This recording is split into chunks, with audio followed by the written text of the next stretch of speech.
বিসমিল্লাহির রহমানির রহিম। সম্মানিত হজযাত্রীগণ, আসসালামু আলাইকুম। আমি তুফাইল আহমেদ সৌদি আরব থেকে আবারও ২০২৫ সালের হজের একটি গুরুত্বপূর্ণ ভিডিওতে। সম্মানিত হজযাত্রীগণ, রোড টু মক্কা।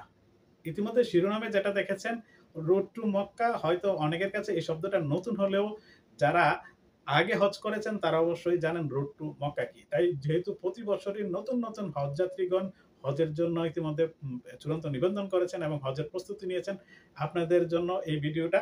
জানুন রোড টু মক্কাটা কি, এর সুযোগ সুবিধা অসুবিধাগুলো কি।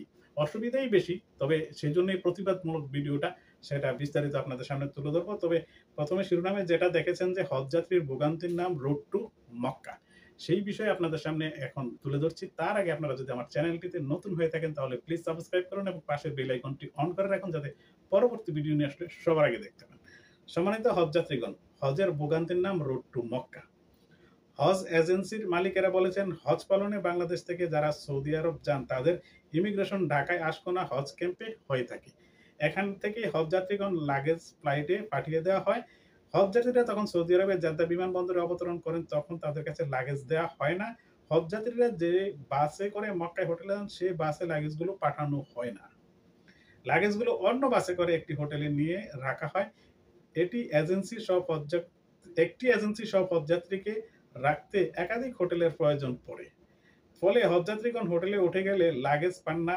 অপরিচিত জায়গা হওয়ায় যে কোনো হোটেলে লাগেজ রাখা হয় সেটিও তারা আর চেনেন না। লাগেজ না পেয়ে হজযাত্রীগণ চিন্তিত হয়ে পড়েন। লাগেজ পেতে তারা চরম ভোগান্তির শিকার হন।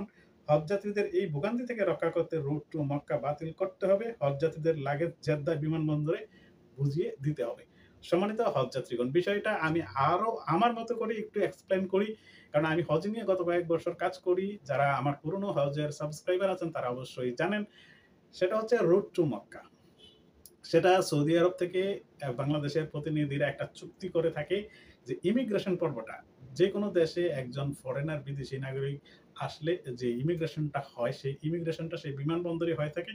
শুধুমাত্র হজ যাত্রীদের কাজ কমাতে, সৌদি আরবে তাদের কাজ কমাতে সৌদি আরবের একটা ইমিগ্রেশন টিম ঢাকায় যায়। সে আশকোনাতে তারা সৌদি আরবে আসার আগেই তাদের সেই ইমিগ্রেশনটা সেখানে কমপ্লিট করে ফেলে এবং সেই ইমিগ্রেশন কমপ্লিটের সাথে কিন্তু লাগেজ জমা দিতে হয়, আপনারা জানেন। তো এই লাগেজগুলো ঢাকার হজ ক্যাম্পের থেকেই গাড়ি দিয়ে বিমানে নিয়ে যায়। হজযাত্রীগণ শুধুমাত্র আ তারা বিমানে গিয়ে ওঠেন। তো জেদ্দায় আসার পর যখন বিমান অবতরণ করে তখন তাদের আর ইমিগ্রেশন হয় না। তারা সরাসরি গিয়ে বাসে বসে যান। আর এই বাস নিয়ে যায় মক্কায় তাদের হোটেলে। আর এই লাগেজগুলো অন্য একটি বাসে যায়। তো এখানে একটা হজ এজেন্সির এই বছর তো আরো বেশি ১,০০০, অন্যান্য বছর ২৫০ ছিল। সেই ২৫০ জনেরই তো একাধিক হোটেলে রাখতে হতো। তো এবার ১,০০০ সেটা কতটা হোটেলে রাখতে হবে? তাই এই বাসে যেই লাগেজগুলো যায় অন্য বাসে অথবা অন্য ট্রাকে, বাসেই যায়। সেই বাসে যখন যায়, সেই বাসটা একটা জায়গায় গিয়ে লাগেজটি আ রেখে এটা চলে আসে। এখন এটা কতগুলো হজযাত্রী এবং কতগুলো হোটেলের, এবং এগুলো খুঁজে কে বাইর করে এনে দিবে এই নতুন হজযাত্রীরা, বয়োজ্যেষ্ঠ হজযাত্রীরা নতুন একটা অপরিচিত জায়গায়, নতুন আ ভাষা, সংস্কৃতি সবকিছু আলাদা। এটা অবশ্যই একটা ভোগান্তি। সৌদি আরব সরকার তাদের কাজ কমাতে তারা ঢাকায় ইমিগ্রেশনটা শেষ করে। কিন্তু সেই ঢাকায় ইমিগ্রেশনটা শেষ করার কারণে যে আমাদের হজযাত্রীদের বিশাল একটা ভোগান্তিতে পড়তে হয়, সেটার খেয়াল কিন্তু তারা রাখে না। কিন্তু এই যে লাগেজটা সময়মতো না পাওয়ায় যে হজযাত্রীদের কত বড়টা ভোগান্তিতে পড়তে হয়। কারণ সৌদি আরব সরকার ইতিমধ্যেই বারে বলে যে যাদের স্বাস্থ্যগত সমস্যা আছে তাদের নিয়মিত ওষুধগুলো যাতে তারা সাথে নিয়ে আসেন। সেটা অবশ্যই প্রত্যেকেই সাথে নিয়ে আসেন। এবার যেভাবেই ট্রাভেল করেন, যে যেভাবে টুরিস্ট যে দেশে যান তাদের নিয়মিত ওষুধপত্রগুলো তো নিয়ে আসেন। সেই নিয়মিত ওষুধপত্রগুলো সেই ব্যাগে থাকে। অনেকেই সেই লাগেজটা হজ শেষ করে দেশে ফিরে যায়, সেই লাগেজ পায় না। এমন হিস্ট্রি বহুবার আছে। তাই এই বছর আমি একজন সাধারণ কনটেন্ট ক্রিয়েটর হিসেবে হজ নিয়ে কাজ করি।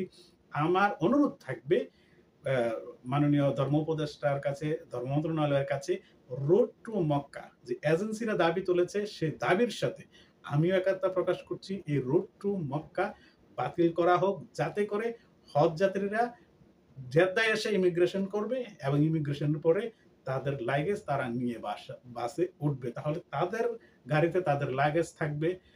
আর সবচাইতে এই বিষয়টা এই বছর করা যেতেই পারে। কারণ করা যেতেই পারে। এর ভিতরে অনেকগুলো যুক্তি আছে। কারণ এই চুক্তিটা যখন হয় তখন বাংলাদেশ এয়ারলাইন্স, সৌদি এয়ারলাইন্স তো অন্য একটা এয়ারপোর্ট টার্মিনাল দিয়ে আসা যাওয়া, এটা সবাই জানেন। কারণ আমি জেদ্দা রোডে সকল বিমান দিয়ে আমি ট্রাভেল করেছি, এই জেদ্দা ঢাকা রুটে। তাই আমার অভিজ্ঞতা অনেক। তাই সৌদি এয়ারলাইন্স, সৌদি আরবের একটা আলাদা টার্মিনাল দিয়ে আসা হয়, তাহলে সেখানে তাদের অভিজ্ঞ ইমিগ্রেশন টিম থাকবে। এবং বাংলাদেশ এয়ারলাইন্স আগে অন্য বিদেশি এয়ারলাইন্সের সাথে সেই টার্মিনাল দিয়ে হতো, কিন্তু গত প্রায় এক বছরের অধিক হয়ে গেছে সময় ধরে আলাদা একটা টার্মিনাল দিয়ে কিন্তু বাংলাদেশ এয়ারলাইন্স এর যাত্রীরা আসা যাওয়া করে।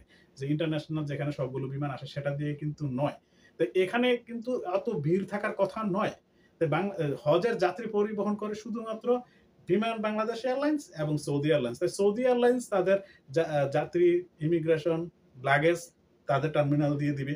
বাংলাদেশ এয়ারলাইন্স যেখান দিয়ে তাদের অবতরণ করে, যেখান দিয়ে যাত্রীরা আসা যাওয়া করে, যে হজ টার্মিনাল, সেখান দিয়ে তাদের ইমিগ্রেশন সম্পন্ন করে। এবং ইমিগ্রেশন সম্পন্ন করে বাইরে হওয়ার সাথে সাথে আমরা যেভাবে যাত্রীরা লাগেজ পাই সেভাবে লাগেজ দিবে। সেটা তো আরো সহজ হওয়ার কথা। আর সৌদি আরবের ইমিগ্রেশন টিম সবচেয়ে এক্সপার্ট, বাংলাদেশের মতো অত ধীর গতি নয় তাদের। ওরা যে প্রযুক্তি ব্যবহার করে, আর তাছাড়া এই বছর হাজিদের কাছে সকলের কাছে পাসপোর্ট, সে আধুনিক পাসপোর্ট। আগে অ্যানালগ পাসপোর্ট ছিল, এমআর পাসপোর্ট ছিল, সেগুলো ইমিগ্রেশনে অনেক দেরি হতো, কিন্তু এখন সকলের কাছেই পাসপোর্ট। আধুনিক প্রযুক্তির আধুনিক সুবিধা সম্মিলিতভাবে যাদের সমৃদ্ধ আছে, সেই সমৃদ্ধ থাকা সত্ত্বেও কেন ঢাকায় ইমিগ্রেশন সম্পন্ন হবে? ঢাকা ইমিগ্রেশন সম্পন্ন হলে যদি ভোগান্তি কমতো, হজযাত্রীদের অনেকটা ভোগান্তি কমতো, সুবিধা হতো, তাহলে না হয় সেটার দিকে আমরা সমর্থন দিতাম। কিন্তু সেখানে তো সুবিধার নামে সবচেয়ে বেশি ভোগান্তিতে পড়ছেন হজযাত্রীরা, কারণ লাগেজ পায় না। কারণ লাগেজের ভিতরে তার প্রয়োজনীয় জিনিসপত্র থাকে, তার সেই প্রয়োজনীয় জিনিসপত্রটি ছাড়া সে অবস্থান করতে হয়। কারণ প্রত্যেকটি হজযাত্রী বয়োজ্যেষ্ঠ, তাই তাদেরকে সেই কষ্ট লাঘবের জন্য হজযাত্রীরা যারা আছেন, আপনারা হজের জন্য নিবন্ধন করছেন, আপনারাও এই বিষয়ে প্রতিবাদ তুলুন। ইতিমধ্যে হজের এজেন্সিগুলো প্রতিবাদ তুলেছে। আমরা যারা কন্টেন্ট ক্রিয়েট করি অনলাইনে, আমরা তো আছি, প্রত্যেকেই বলুন যে রুট টু মক্কা বাতিল করা হোক। জেদ্দা থেকে ইমিগ্রেশন শেষ করে সাথে সাথে হজযাত্রীদের লাগেজ হজযাত্রীরা নিজে খুঁজে নিয়ে বাসে উঠবে। এটাই হোক 2025 সালের হজের পরিবর্তনের আরো একটি ধাপ। সম্মানিত হজযাত্রীরা, সবাই ভালো থাকুন, সুস্থ থাকুন, নিরাপদে থাকুন। আল্লাহ হাফেজ। আসসালামু আলাইকুম ওয়া রাহমাতুল্লাহি ওয়া বারাকাতুহু।